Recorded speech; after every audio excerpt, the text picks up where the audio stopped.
नमस्कार दोस्तों। आज मैं आपको एक ऐसी कहानी सुनाने जा रहा हूँ जो हमें सिखाती है कि संगठन में कितनी बड़ी शक्ति होती है। एक घने जंगल में एक बहुत बड़ा और डरावना अजगर रहता था। वह बहुत घमंडी और क्रूर था। जब भी वो अपने बिल से बाहर निकलता, जंगल के सारे जानवर डरकर भाग जाते। उसका मुंह इतना बड़ा था कि वह खरगोश जैसे छोटे जानवर को एक ही बार में निगल जाता था। एक दिन अजगर शिकार की तलाश में निकला, लेकिन उस दिन उसे कोई शिकार नहीं मिला। वह गुस्से में इधर उधर फुफकारने लगा। उसी समय पास में एक हिरनी ने अपने छोटे से नवजात बच्चे को सूखी पत्तियों के नीचे छिपाकर स्वयं भोजन की तलाश में दूर निकल गई थी। अजगर की फुफकार से पत्तियां उड़ गई और हिरन का बच्चा दिखाई देने लगा। बेचारा छोटा बच्चा डर के मारे आवाज भी नहीं निकाल पाया और देखते ही देखते अजगर ने उसे निगल लिया।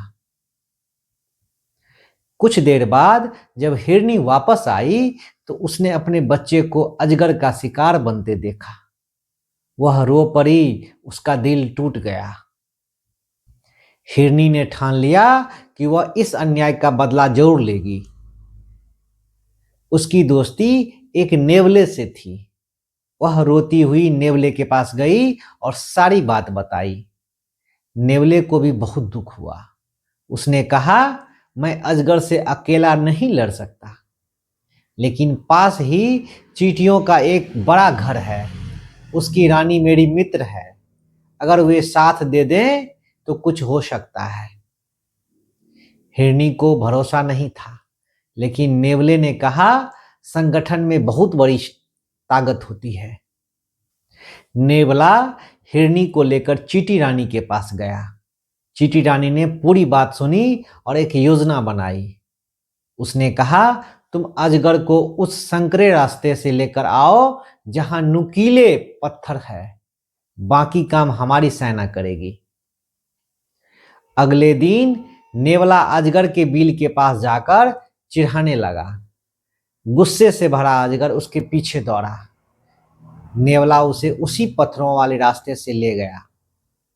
नुकीले पत्थरों से अजगर का शरीर छिल गया और उसके शरीर से खून बहने लगा। तभी हजारों चींटियों की सेना ने उस पर हमला कर दिया। वे उसके जख्मों पर चढ़कर काटने लगी। अजगर तड़पने लगा, लेकिन वह कुछ नहीं कर पाया। कुछ ही देर में वह घमंडी और क्रूर अजगर हमेशा के लिए खत्म हो गया। दोस्तों, यह कहानी हमें सिखाती है कि चाहे हम कितने भी छोटे क्यों ना हो, अगर हम मिलकर काम करें तो बड़े से बड़े दुश्मन को भी हरा सकते हैं। संगठन में बहुत बड़ी शक्ति होती है। अगर आपको यह कहानी पसंद आई हो तो वीडियो को लाइक करें, मेरे चैनल को सब्सक्राइब करें और ऐसे ही प्रेरणादायक कहानी के लिए जुड़े रहें। धन्यवाद।